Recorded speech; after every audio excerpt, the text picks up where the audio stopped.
Hello there and welcome to this week's edition of Crazy Critique, in which I will be trying to do a quick take review of a film I've seen cinematically from the past week. And the film in question is DC's latest entry into the DC Cinematic Universe, and that is of course Justice League. I'll do a quick surmise of where we are at the beginning of this film, effectively off the back of Batman vs Superman Dawn of Justice, one of the films prior to this one.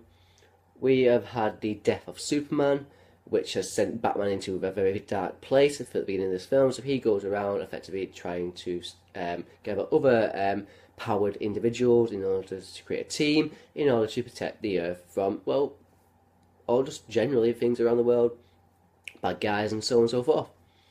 So in doing so, he's gathering a team up that includes Aquaman, Wonder Woman, The Flash, and Cyborg. And they end up taking on a rather historic villain in the form of Steppenwolf, who is, even now I'm quite unsure exactly who he is. He's some sort of possible interdimensional god deity who brings in an army of sort of zombie insects. Yes, that is correct. And they then have to do battle and possibly bring back Superman. We'll see. You do see. It's not a spoiler, is it really? So yes, here we go. Here's my quick take review of the Justice League film. Now, I'm not going to lie, my general reaction to quite a few of DC's cinematic films have been mediocre to tepid. Less we say about Batman vs Superman Dawn of Justice, the better. However, Wonder Woman, very, very good. So, there's a positive, the direct one before this film, Wonder Woman, was very, very positive, so it gave me a little bit of hope. But the previous three entries in the series, well, Man of Steel, Batman vs Superman Dawn of Justice, and Suicide Squad, had given me less hope, put it that way. So 3 against 1 so far, and now we're 4 against 1 going forward, because unfortunately, Justice League gets quite a cinematic eye roll from me, and like I say, I'm going to assume most of the people know what I'm going to be talking about here because they will have seen the film. So, in my opinion, in terms of what this film and one of us are trying to do, it's kind of earned no right to attempt these things logically and emotionally.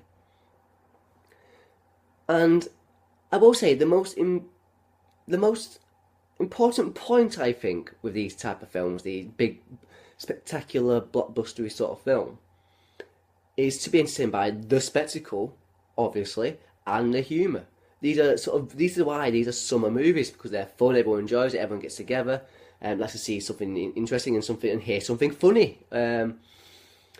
It certainly does neither to any degree of satisfaction. And I can't believe I'm going to say this, but if you really, really have not enjoyed the previous entries, particularly Batman vs Superman, I'd say don't go see the film. And that's a very awful thing to say because there is some things to like about it. But if they're not getting it right by now, I'm very worried. And I was also going to say, I'm no Marvel fanboy. I like quite a few of the Marvel films, quite significantly, but some I'm very much, yep, yeah, that was okay. That was alright. Very safe, some very safe Marvel films up there. But go and see Thor Ragnarok if you've seen it the first time, for a second time, because you're going to get even more fun out of that film than you are out of this one. Even though the whole flipping gambit of it this time around is, one of us were like, this must be fun, Zach. This must be fun. We're bringing Joss in as well. Joss will bring in and bring a bit of fun. Joss Whedon, obviously. But yeah, the humour and spectacle is tenfold in Thor Ragnarok. And maybe that's part of the problem, is that I've seen these two films so close together, and it's been creating a comparison that I shouldn't be making, really. But they're in the same genre, and they're both going for the same exact thing, so it's hard not to compare them. As it stands, I don't have faith this can work for DC as a super team-up. In its current form, anyway. And that's, like I say, not to say that individual stories from these characters, I mean, like I say, I really enjoyed Wonder Woman, and that was a fun, entertaining, funny film. Wonderful setting. I really enjoyed the look of that film. And I will say, and for a film that I don't know what's the word I'm looking for here. Like I said, the bad guy, the Steppenwolf, and I know Marvel bad guys are no great shakes. Don't get me wrong, but at least they look physically like they're there. There's an actual physicality to the villains. You see them, they feel like a threat to a degree.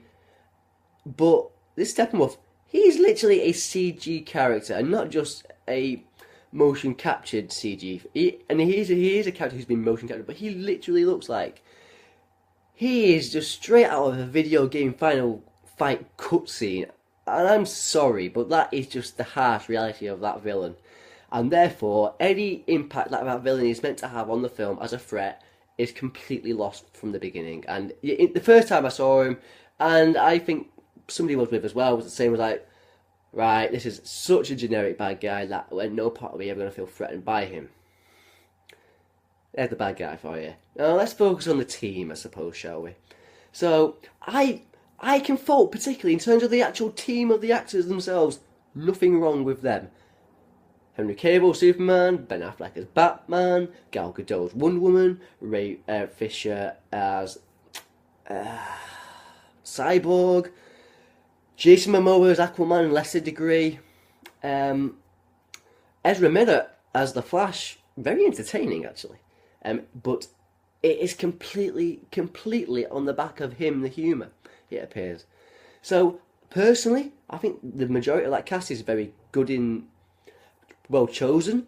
I can't fault any bit of their particular performances, but what I do have a problem with is what they're given to do. And the issue is that they've not had films to build up to these characters to then come into this film.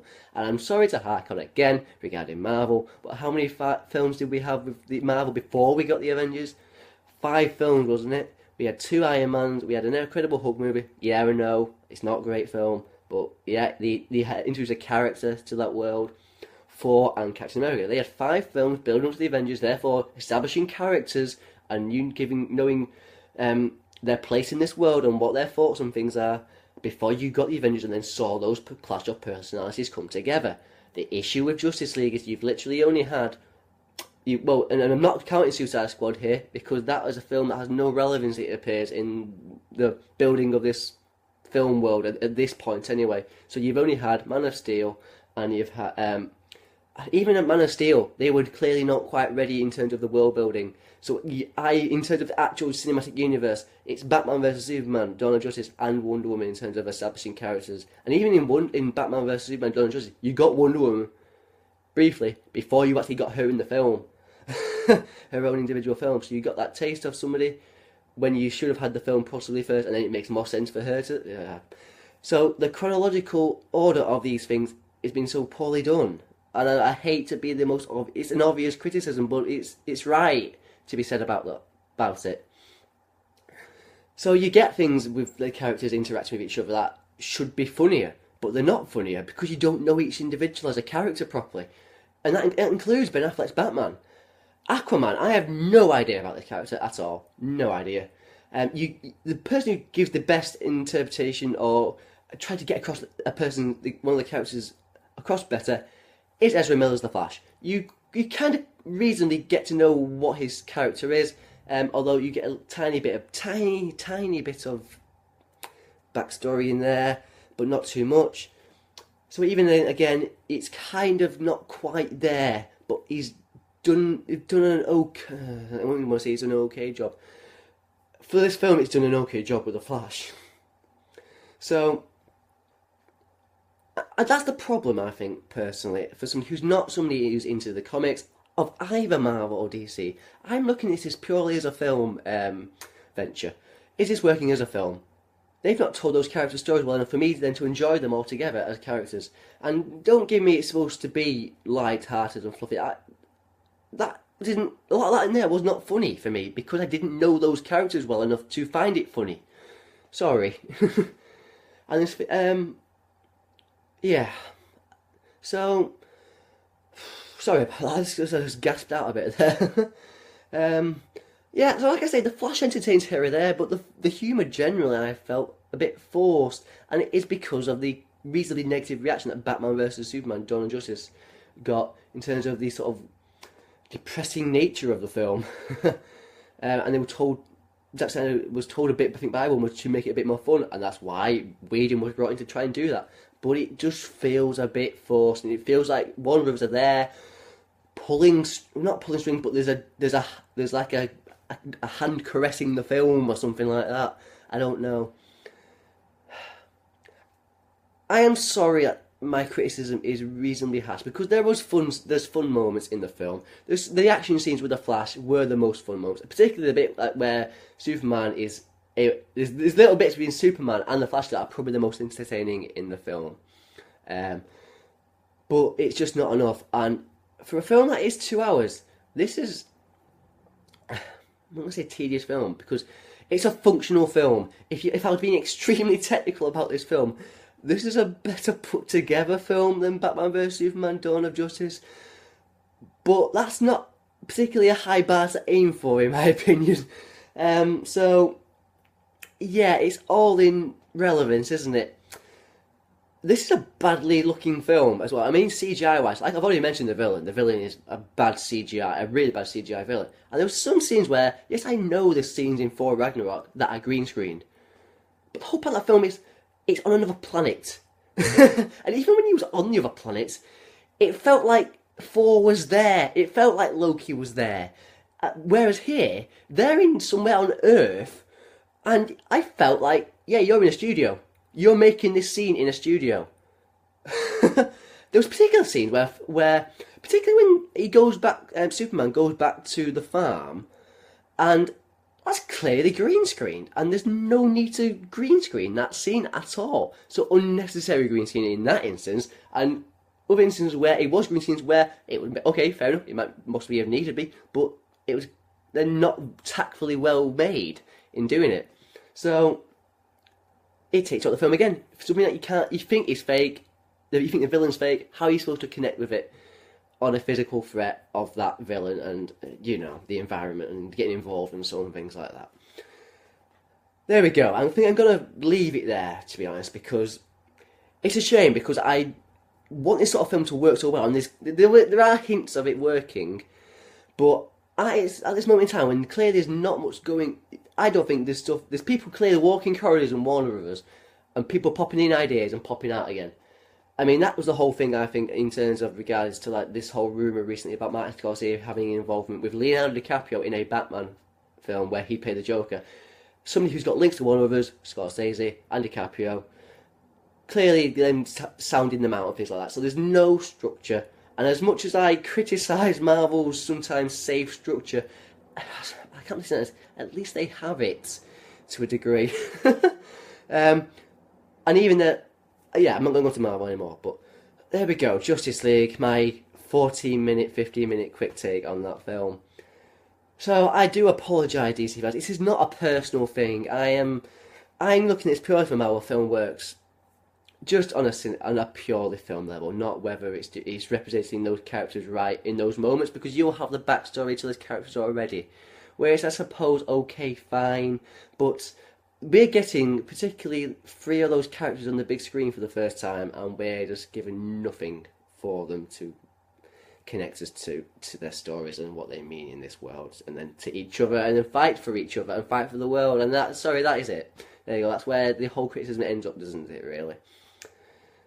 Yeah. So it kind of it didn't really have the right to attempt to think logically or emotionally like it was trying to do. It's briefly fun. I can't fault the actors. It's the writing and the people behind the scenes clearly that are not making this work very well. So there we go. That's my creative critique, quick take of Justice League from DC and Warner Bros. There we go. I hope you stuck it in for the 14 minutes, like I say, 15 minutes review here. I do hope you do subscribe to me, and I do hope to see and speak to you again very, very soon. Thank you very much for watching, and goodbye.